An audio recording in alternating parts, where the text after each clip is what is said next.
What's up, folks? Thanks for checking out the video. In this one, I'm going to do a quick walkthrough of the Maverick 120.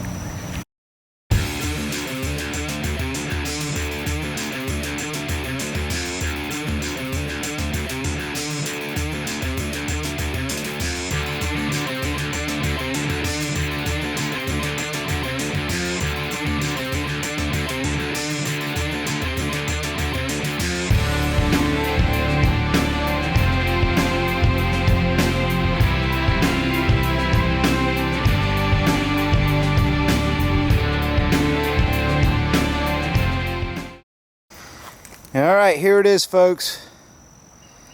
I've been kind of waiting to put this one out because I wanted to get a lot of seat time in the Maverick 120. I have gotten a lot of seat time in the Maverick 120. It's getting eaten by the sand.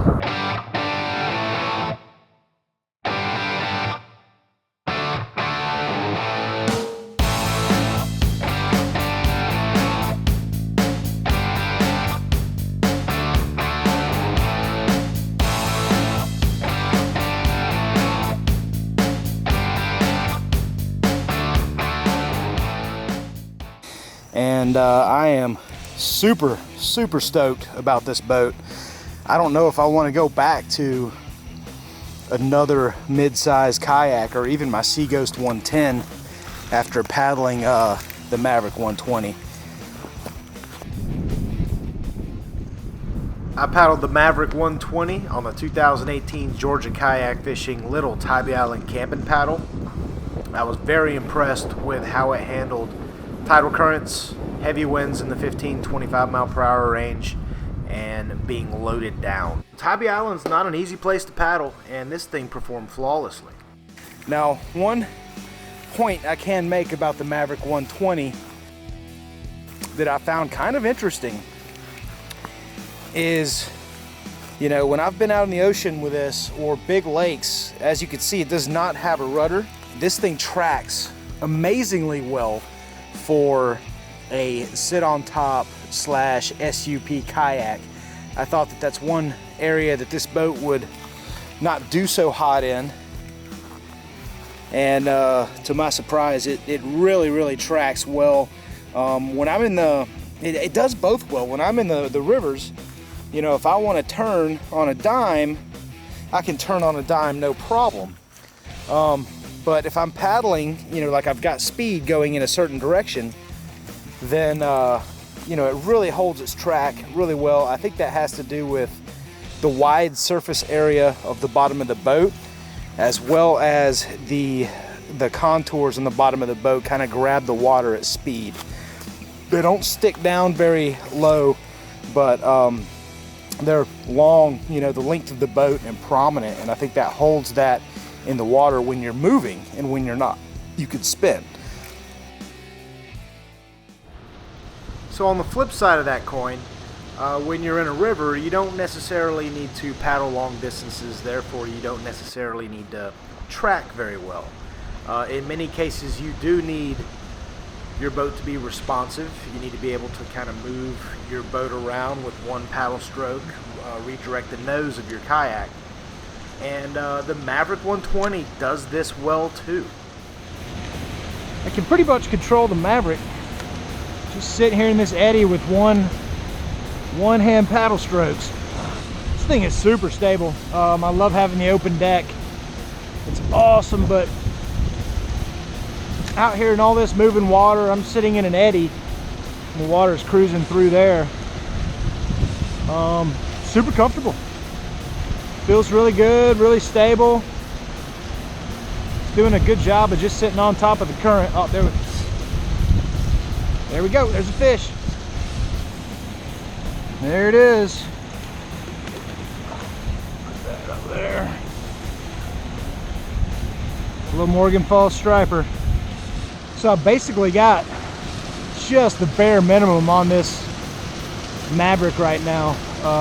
One camera mount, 3 rod mounts, a tackle box with like 5 lures in it, dry box for my phone, something to drink, and the chair that I'm using is the chair that comes with the other Vibe kayaks. So it's the Vibe Hero seat. Just strap it down these little points right here. There's tie downs all over this thing to where you can stow gear, so you can pretty much do anything you want with it. You know, in situations where if I wanted to launch my Mavic, I could totally do it off of the Maverick 120. So whether I'm fishing the river or I'm bass fishing on flat water, this is a very similar setup to what I'm using. Double stack rod holders on the back left gear track. I like this because when you're casting a lot, you know where your rod tips are isolated to in the back of the boat. It's a way of not hitting your rod tips or getting tangled up in other rods. So I'll either use the Vibe Element 20 cooler as a seat or the Vibe Hero seat. I've actually used the Jackson kayak seat from my big tuna as well too. Really anything will work, and that's what makes this design so versatile. So up front you've got 3 gear tracks, one on each side and then one on the middle of the board. I'll typically use one of the rod holders on the left hand side, and then for the one in the middle of the board I'll use electronics and cameras.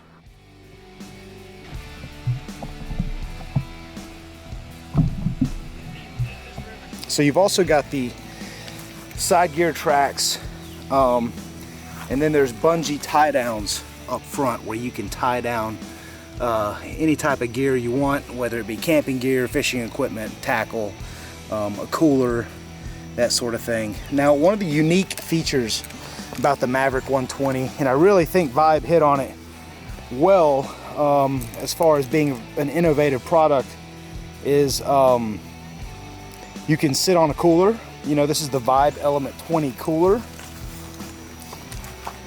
So you can sit on the cooler if you like. Anytime where the water's moving, then I would generally elect to go with the seat. The Vibe has these D-rings along the side that can help you secure and strap down gear.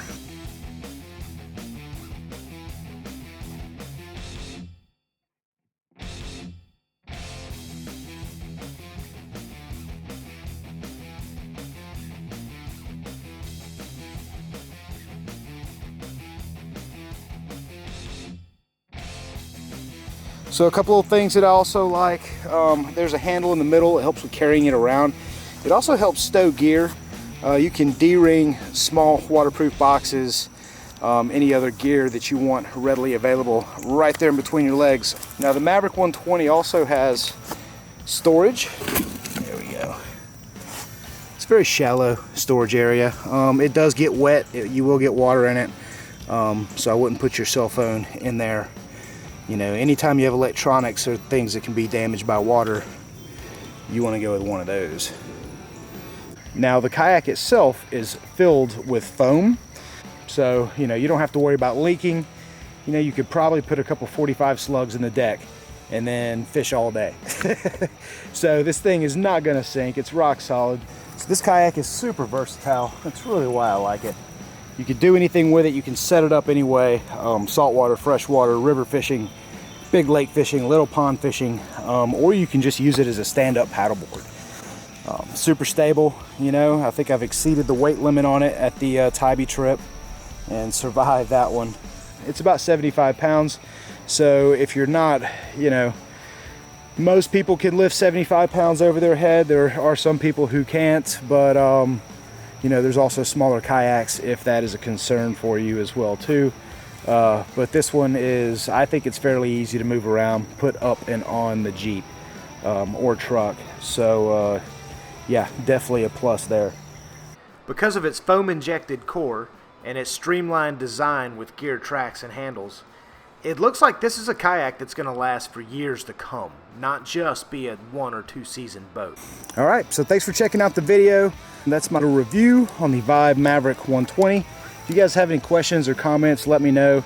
This is a awesome fishing vessel. It is a kayak. It's a hybrid fishing kayak, but I think Vibe's really hit on something with this design. I think that this design that Vibe has put together is going to stick around. If you like this video, hit that like button. Please subscribe. Let me know if you have any questions or comments in the comment section below. Thanks.